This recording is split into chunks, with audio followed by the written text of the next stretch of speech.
nyonso ya Congo Lokole news.com lelo Congo Lokole na émission na ye point de vue aye kokutana na Papa Nzuzi. Papa Nzuzi azali moko mokambi ya kati ya Kintwadi Kiantima kia bavelela tobengi yango Katevel. Na kopesa Papa Nzuzi mbote Papa Nzuzi. Mbote mama nanga Didi nazana esengo mingi ndingo ya mbinga mukona lelo na Congo Lokole. Tozana esengo mingi to pesi pe bana poto bana mikili nyonso ba continue nyonso mbote to pesi bino mbote esika bozali nga lelo na kati ya Congo Lokole pona kosola mituna mama kotuna ngai yango pe na koyanola bino na kati ya plateau na biso.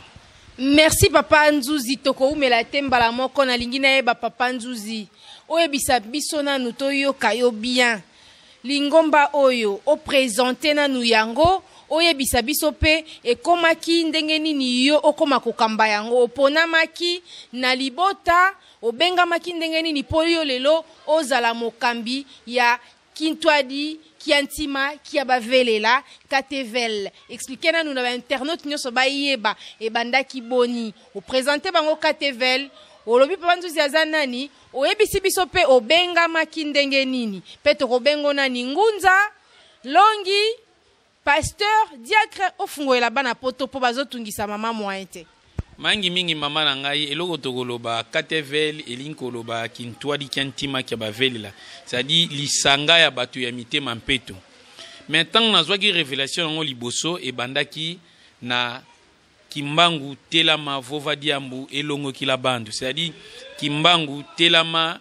loba likambu petangisa batu c'est-à-dire elin KTVL première vibration nango yango wana ya mibalende na ekozwa na Kintwadi Kiantima kia bavelela c'est-à-dire biso ezali kaka badon inspiré et pas yemoko pa tata nzambe ninga pesa biso d'abord nga na botami et pas ya mama azalaki d'abord kisi elumbikudi wa bandai ko bikula na église ataonda c'est-à-dire mama nanga déjà bandaki koyebisa ngake na kozala mosali ya nzambe misala obo ya salite biso to kosala ngo ezaka nga mote mna bikolaka leki nanga landinga na sima yepe a bikolaka salisaka leki na biso ya suka yepa bikolaka salisaka ngane mna zwi makasi ya komata nde likolo ndenge bozolanda nga boye c'est-à-dire Katevel ezali don ezali mai o na monaki o na monaki yango nazopesa batu bapesi nga pe mayele ya kotangisa malongi manza. Malamu mingi donc Papa Nzuzi azotangisa malongi manza. Donc ezani na lingala mayele ya boyebi ya mokili ya solo esengeli na batu kotanga pona kozwa boyebi kasi Papa Nzuzi kotala yo na sima na biso pe Papa Kimbangu oza na spiritualité kimbangiste soki eza bongo to ebisi biso ya bino spiritualité eza nini pe loko nini eko kesene sabino na ba kimbangiste mangi mingi mama kingunjizime o biso tozali eza ye mfumu Kimbangu pa ko kutango parce que bangunza musuba kweyaka liboso ya mfumu Kimbangu ba mama Kimpavita ba mama Nzinga bazalaki na kati ya kingunjizime siko kimbangizime ezali nini mouvement oyo prophète atiki yango eya kobota religion tozana kati ya religion kimbanguiste tozana église kimbangiste te mais tozana religion mais kingunjizime eza vent eza bonzambe na biso ba riti na biso avant mundela ya oyo biso to bana ko sala okomona to tuntu kaka batu babikulaka batu baza ko salisa e banda avant mfumu Kimbangu e banda avant mama Kimpavita parce que milenfu baya vita nkanga ba mizalelaki ozomona ba mama Nzinga ba prophétesse na ba prophète kala bazalaki mais siko oyo azalaki ntumwa c'est-à-dire envoyé de Dieu sauveur ezalaki ne mfumu Kimbangu yango mouvement na ye wana et à cause parce que mouvement ya prophète et bimsa religion et outil na verbe relié tant bobungi bonzambe colonisateur ya coloniser bino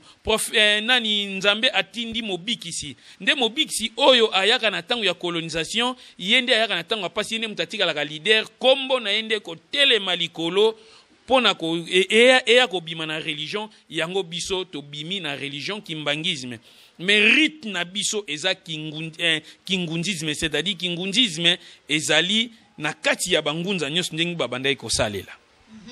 Mayangi mingi papa ya solo bozo sosola ndenge papa Nzuzi azo expliquer biso kasi papa Nzuzi kotala na kati ya kintwadi kiantima kia bavelela tomoni ba photo misatu. Tomoni Dona Kipavita, tomoni Fumu Kimbangu, tomoni susu papa Mpadi. Kasi papa pona nini otia bilembo ya bato wana misatu bazo représenter nini pona yo? Milenfu, c'est-à-dire maman tant tozolobela, maman Kimpavita o akitaki na 1704 na Mbanza Congo, o yakufaki après 3 jours à la muka ki pona ko bikisa biso loposo moyindo. Parce que tant ba portugais ba kotaki kat na biso balingaki babungisa bonzambe na biso. Parce que ba koko na biso bazalaki na loi ya trilogie o ba bengaki nempungu nekalunga nembumba, c'est-à-dire omniscient omniprésent omnipotent ndenge to bengaka nzambe biso to bengaka nempungu nekalunga nembumba. Tango bango ba yé na Mbanza Congo ba panzi Mbanza Congo nde nzambe atelemisaki mama Kimpavita o azalaki mokonzi pe mobikisi na tango wana pona ko bikisa biso ba yindo pona ko l'acception nzela mindele batumbie alobi mwana nanga za na Mkongo akotelema na kombo ya Kimbangu. Nde Kimbangu ya kotelema. Tangu Kimbangu atelemi, Kimbangu pasali miracle. Alamusi bibemba telemisi ba koka sali makamyo Fumu Kimbangu na 1921 akangami na boloko. Nde papa Mpadi na 1939 atelemaki lisusu pona kotelemisa ba yindo balanda ye na nzela. Pe toza ko célébrer bangunza bazebele, mais papa Mpadi o bakataki mutu na Brazzaville na posta boko. Après 3 jours mutu wana ezongaki botala nguya ndengwana yango wana batumbaki wana 30 jours wana bakati mutu ezongi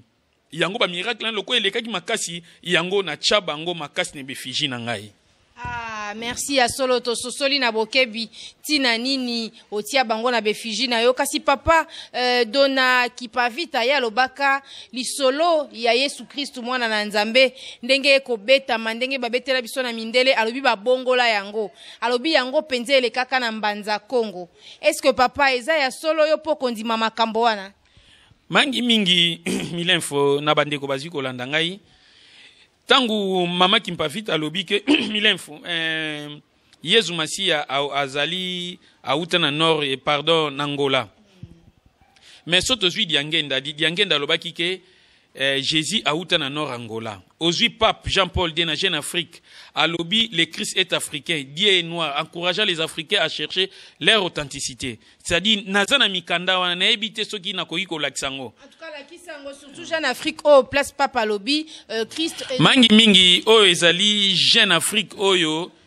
ezali pape Jean-Paul II mutalobaki soki to lingi totala ngo malamu soki cameraman na biso akoki ko bendango.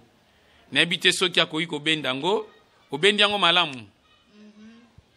Ok, ça va.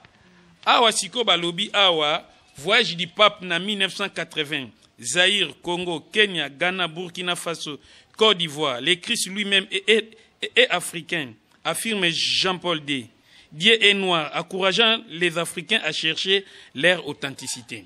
C'est-à-dire waneza makambu. Pape Jean-Paul II mama mutalobi yango. Alobi Yesu aza africain. Parce que soko tali ba Galiléen baza batu oyo ba utaki wapi na Éthiopie ba Éthiopien ba utaki wapi na Congo, en Afrique centrale, précisément na Congo. C'est-à-dire Jésus azali juifte azali galiléen. Jésus aza juifte aza galiléen, c'est-à-dire aza na race wana te parce que ceux qui otali Marie partout asala ba apparition abima mutu mwindu. Na Fatima, na Lourdes,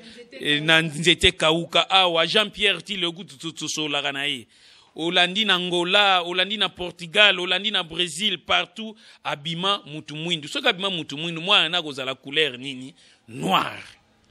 C'est-à-dire, Yesu Masia azali mutu mwindu, azali mundele te. Yango Jean-Paul II tanga alobi yango, alingaka loba vérité na monde, parce que mukilinde ezako baluka. Réalité yangwana diangenda pa déclarango aloba ke nani Yesu azali mutu mwindo auta na nord Angola lokola mama pe linga na information dona Béatrice pa aloba ki yango yango nga pe na confirmango na mikanda ya Jean-Paul D géniteur akimbangi se diangenda lobango yango na po balola bino ba ochela bino le 25 mai bazolinga baipsa bino vérité. Ya solo merci papa Nzuzi kasi koyoka yo koloba likanisi moko pe matinga na mutu bato mosusu balobi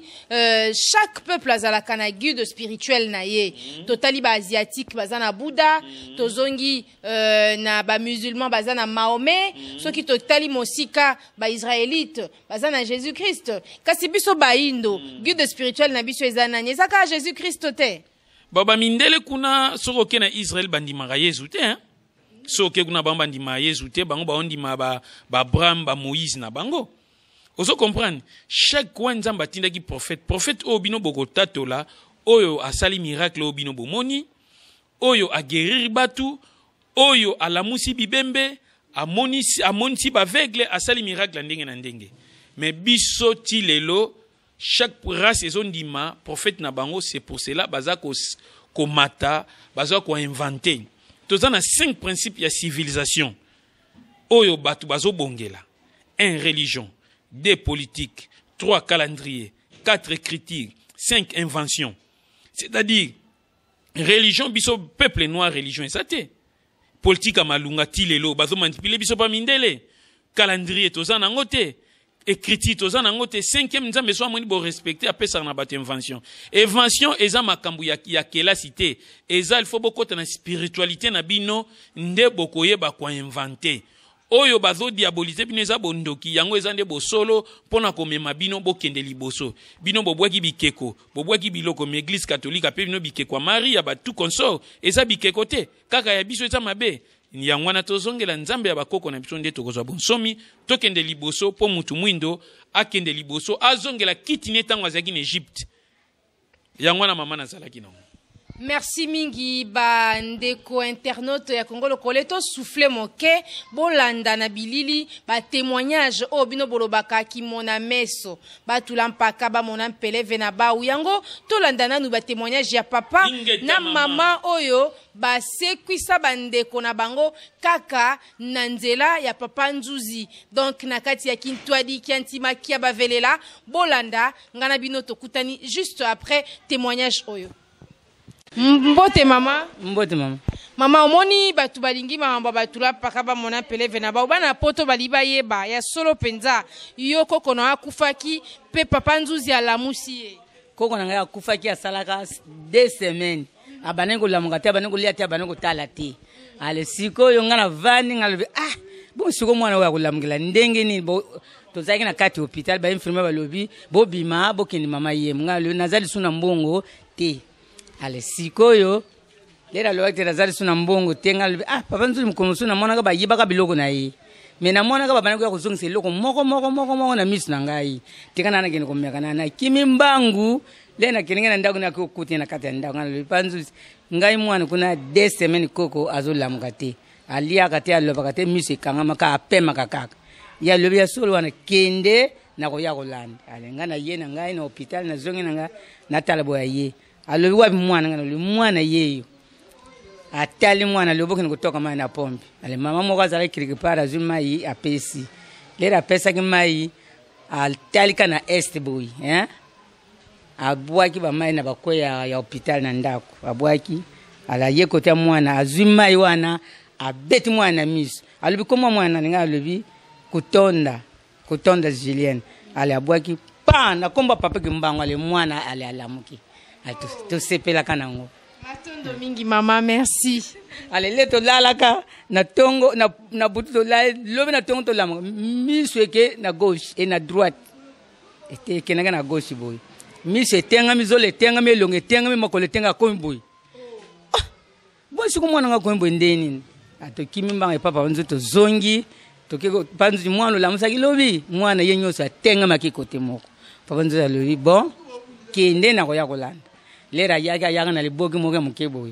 aye azima litanga tena liso azuli tanga tena liso ale mususa tena biseka nyoto nzamba kangisela miko ale botika ya lala ale na tongo na to la mwana zongi ndenga zalaki apenza ndenga zalaki ayayi konja wat azonga comme na 10 ans azana classe merci ya mama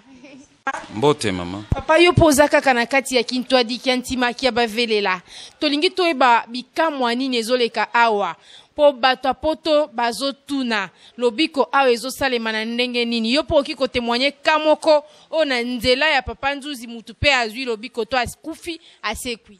Oui, nga moko naza exemple po na mwana moko abande kobela. Mwana wana akufaki. Mama ya mwana tosambela naye na KTVL abengi ngai atuni ebisinga ke mwana naye kote azalaki na hôpital akufi ngana bi akufi ndenge ni mbona zoya ezalaki ba 1h du matin na bimina ndao na bando kende na bengi pe père na ebisi Papa Nzuzi père c'est-à-dire Papa Nzuzi na bengi Papa Nzuzi na expliquer ka ayebisi ngai apesinga formule moko nakende nasala tango na okoma na hôpital wana ayebisinga natala na est nasala prière n'importe quelle prière mais nazwa après prière nazwa kombo nabeta mwana msoto mobimba mutu makolo tout ça tango nakomi wana namoni penza ke mwana wi akufi nasengi kombo nasengi kombo baye na kombo natali sina mwana mutu na est ngamo nasali prière na est nazwi kombo wana na betie taona sisi kaka kobeta ye mwana situki alamuki. Merci papa. Ya solo bandeko bouti kolanda témoignage oyo Congo Lokole News alingaka plus koloba me na bilembo. Yango totiaki témoignage po bomona lolenge nini Papa Nzuzi akosekwisa bato. Eza nango ya kokamwa te soki ezalaki mondele bobi iyo moto asekwi. Tango ekomi na moto moindo bolingi bobo ya te bikamwa na KTVL ezosale mapenza ya solo kasi Papa Nzuzi tozonga mwa moke na prophétie ya papa ya Fumu Kimbangu tango azoloba mondele akokoma moto moindo akokoma mondele na comprena kango malamu mingi te o sosolisa bandeko bakolanda biso elinga kapenza koloba nini mangi mingi mama na ngai Mfumu Kimbangu alobaki bongo po ete na kala bakoko na biso banako mona mondele aza supérieur po asalaki avion asalaki mutuka asalaki boyi yango Mfumu Kimbangu na mayele na ye ayebisaki bakoko na biso ete bino batu mwindu mikoleko ya kuna boko koma lokola bango lokola nini ndengi bango baza kosala boko leka bango bakozonga lokola bino parce que invention kutu ebandaki epa na bino l'Afrique est le berceau de l'humanité mais lokola makamone ebandaki epa na biso lelo tobungisi culture na biso baye ba dominer biso to kwei pona mabe o biso moko pe to salaka mokili yango to kwei mais ayebisi bango soki bolandi nzela nanga bino bokokoma mondela kokoma mutu mwindu c'est-à-dire mayele bwanya lo ndengi bozomonela bango ndenge bino lobi kuna bokokoma batu yangu ya pe batu ya bokasi koleka mindele c'est-à-dire soto landi nzela Mfumu Kimbangu mayangi mingi Papa Nzuzi kasi Papa Nzuzi yebisa biso KTVL pe azana mission nini yako bikisa kaka moto moindo poto moniko uta na esclavage ti na colonisation moto moindo christianisme ekanga ye miso ayebi lisusu penza nzela na yete kasi KTVL mission na ye eza nini pona moto moindo mangi mingi mama nanga KTVL ezali lokola beglizo nyonso eza kobundela loposo moyindo biso tozotangisa batu malongi manza mutu mwindo azongela culture na ye azongela bonzambe na ye ayeba identité na ye parce que lelo toyebi ba village te tobosana ba généalogie na biso tobosana culture na biso mais ba mindele ba osela bango yango siko KTVL na o ndamu tata nzamba pesi biso yango toza kolakisa bato mwindo bazwa nzela batanga malongi manza basosola balongwa na berere o bazanango mundele na mundele babotaka mutu mwindu te tolingi ya wana te ete biso to ute pa dana FT biso to zana batata na biso ebandeli tata nzala mpanda na mama kiteleki nambu o babotaki biso bayindo tozozongisa batu mwindu bazonga na nzela bazwa bonsomi yango toza kotangisa batu malongi manza batu bayeba bonzambe na biso mama malamu mingi kitoko mingi emission ngo penza na moni papa za na mpeve po papa penza na moni asia mati na ba niveau mosusu kasi papa bana poto balingi pe bayeba KTVL na kati eza kaka na kati ya Kinshasa to eza pe na kati ya ba province to pe na poto tokoki kozwa KTVL wapi KTVL na ona Kisasa ezali toza nango partout na ba commune mwa mingi tozo kota ba Congo na Belgique to kopesa yo adresse na biso opesa la biso toza déjà na Belgique kuna epa ya champion Kabangu aza na Belgique yende moto alandela makamu na biso kuna so bokei pe bokozwa biso KTV eza na partout mais tozo kota siko na ba province mais yango wana tozo senga ke moni kokota na ba province kotambola isengaka mwa moyen soki batu ya moyen o balinzela mfumuki mbangu ba aider biso po ete toza na ba campagne lokwa na mbanza ngungu toza na campagne na boma en plus na ba télévision ezo senga susu toleka tosomba pe lopango osomona batu oyo ya batu malamu parce que maya bangunza ezo sala ba miracle ya kosakana te na mampangu musu bazolinga maya bangunza te po bandoki bazokima malamu mingi papa na moni lisola maya bangunza na betelaki yango sete mingi tangu mililu ezalaki ya anniversaire ya liwa ya papa ya mfumu Kimbangu kasi tolingi pe toyeba papa maya bangunza na mai ya nkamba ekeseni na nini po toyeba pe lisusu po na nini maya bangunza erataka te mama na nga maya bangunza makambo ezosala nanga mona zoyeba te ngati papa nzuni na bandango parce que mai ya nkamba ezali mai o mfumu Kimbangu asalelaki parce que na réunion parce que kati ya bamai nyonso eza na bisimbi oyo ezalaka na kati parce que bisimbi wana lokwa bayokanaki na mfumu Kimbangu na puissance ya tata nzambe yango esalaki miracle ozomona yango esalaki mais mai ya bangunza papa nzuzi te muta bandango ebanda nango kala ngai nazosalaka continuité ya bangunza oyo basalaki nga pe barevelaki nga yango naza kosala na nguya ya nzambe ya bakoko na biso lolenge bangunza na biso kala basalelaki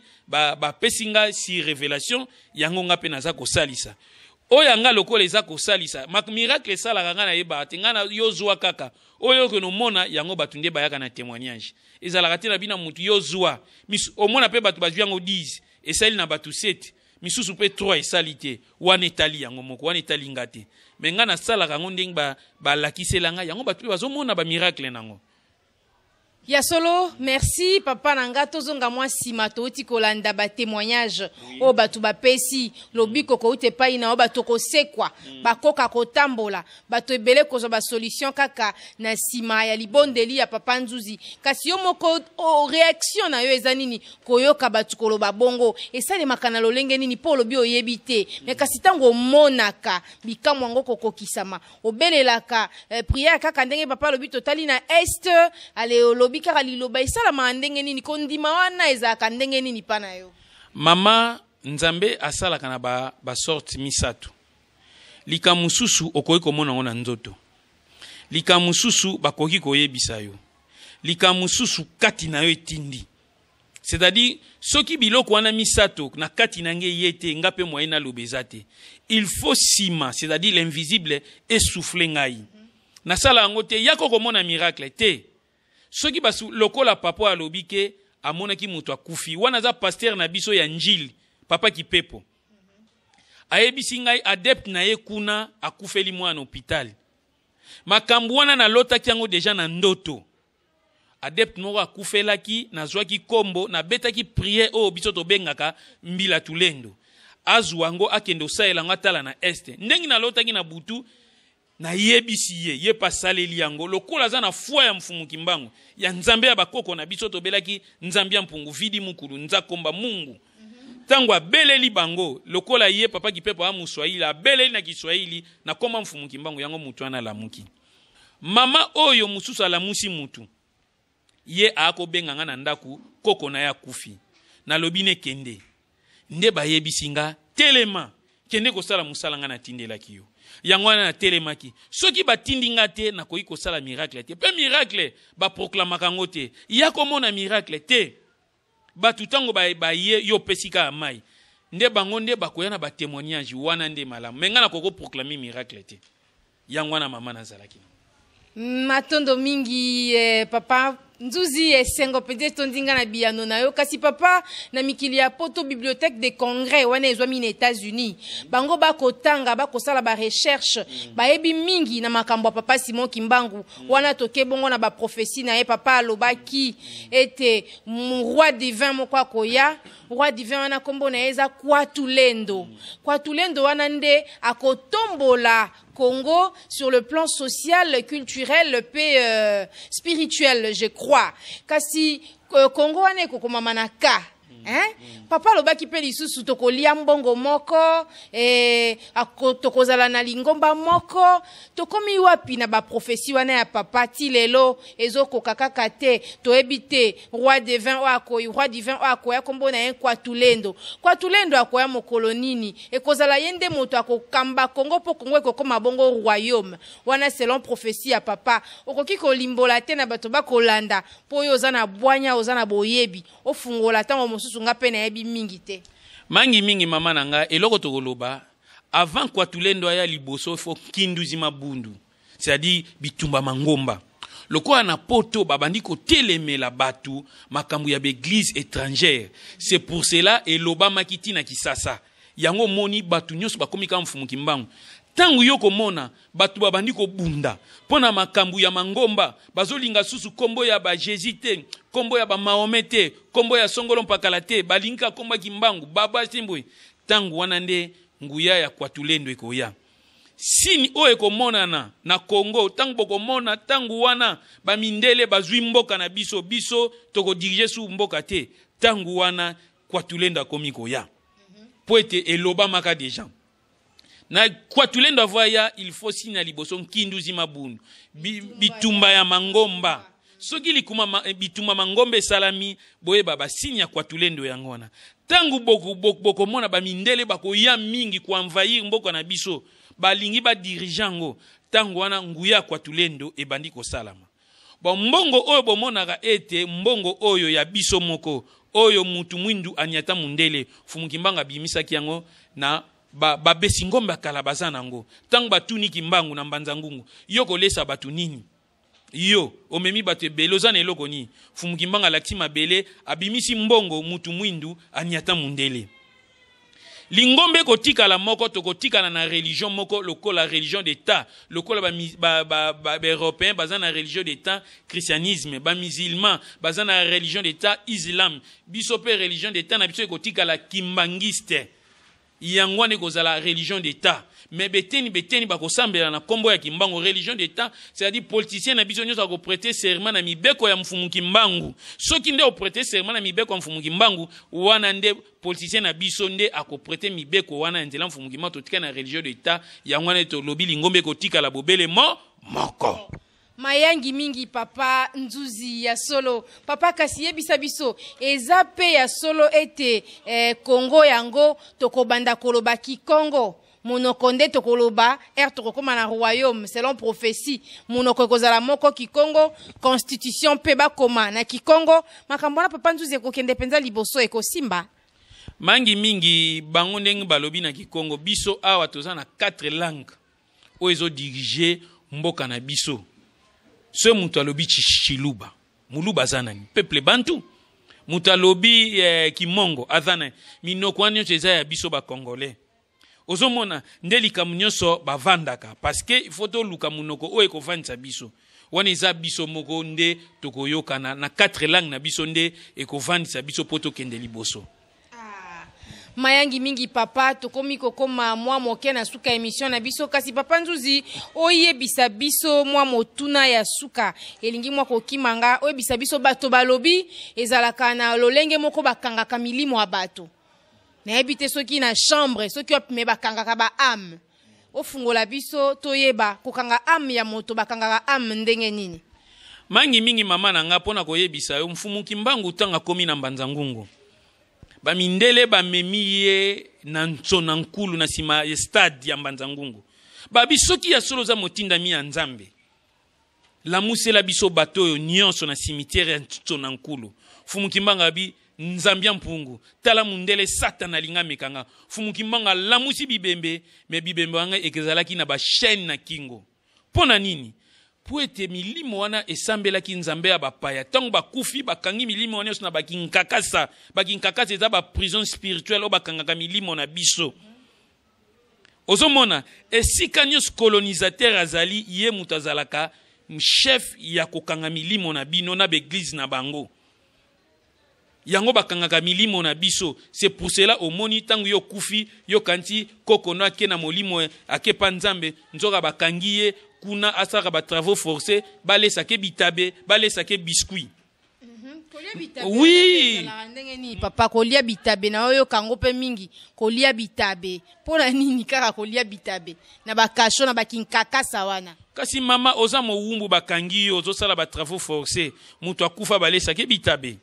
Ozomona bazoleso bitabe baoleso biscuit tango kufi obimi okomi mundele nkituka bayunguli yo okomi mindele mzu bazoya awa basa bandeko na biso batu mwindu na bakwilingongo makambo wana esalamaki na balukala makambo wana esalamaki bayungolaki biso batu mwindu soit disant batu ya nzambe nzoka bayaki na bonzambe te bayaki na bondoki po batekaka milimo na biso. Colonisation wana eza na butu na moi. Colonisation moko te salamaka kaka na moi ebandaka nao na butu na kindoki après bimi na moi po biso pe tolonga bango na nzela mfumuki mbangu. Yango mfumuki mbangu akangaki banzela nyonso batumpa na bango nyonso babandaki kokangela biso batu mwindu. Yango na mfumuki mbangu akangaki yango. Yango omonaki mfumuki mbangu kombo na ye bandako la musabatu. Avant ya botama kimbangu fula mwane bembela muki. Mais soki ye tozongeli ye te roi divin wana mfumuki mbangu biso tokoki kozwa bonsomi mokiete yangwana bandeko ya poto o nyonso bazolanda biso na Europe par-ci par-là biso tokobika na nzela mfumuki mbangu tozana mutu mususu te kokota na note kendolia bitabe pamba mama na ngai. Mayangi mingi papa nanga tokomi kokende na suka kasi ya lisolo nanga na papa Nzuzi mekasi bino batu bolingi boye ba Katevel eza wapi na poto Katevel Belgique ezali na pesi bino numéro bato Belgique 0032 48 47 32 487 aux en Belgique 0032 48 47 32 487 Olingo Komela Bango Katevel Belgique @yahoo.fr. Papa Nzuzi to komiko kende na suka mwa liloba poto suki sakasi papa za Congo na Suède. Papa Nzuzi yo to vandi na e yo lobaki makambo o kotia maboko biso yo toye papa za Congo na rappelé lisusu poto solilo na tongo papa Nzuzi yeyo yoza na Suède continuer ma solo na pesi papa Nzuzi liloba suka osoki oza nango pona mokolo ya lelo kasi tokozonga tokobeta sete pona masolo ya lobiko ya loposo moindo mangi mingi na bandeko nyonso bozwi tango ya kolanda biso soko lingozwa biso numéro na biso yango 09 99 18 17 37 039 18 17 37 nazo pesa mbote na bandeko nyonso mama Congo ndenge bozo soutenir makama mfumuki mbangu toujours bosunga biso pe toza kosenga na ba diaspora nyonso ya poto ya France esika nyonso bozali bosunga biso pona makambu oyo pe tozo senga na ba combattant nyonso bosunga biso toza na besoin ya kosomba lopango poto cha makambu oyo to kilke batu connaissance ya bayindo batu mwindo mingi bazo soutenir banzamba bapaya mais biso to senge pa na bino ba combattant na ba mama Congo oyo nyonso tangi a bo soutenir biso na koma mfumuki mbangu bolinga mfumuki mbangu ezala numéro na biso yango wana bo soutenir biso na Congo lokole toujours toko zongela émission ba koko nenge nini baluvila na ba clan ezalaka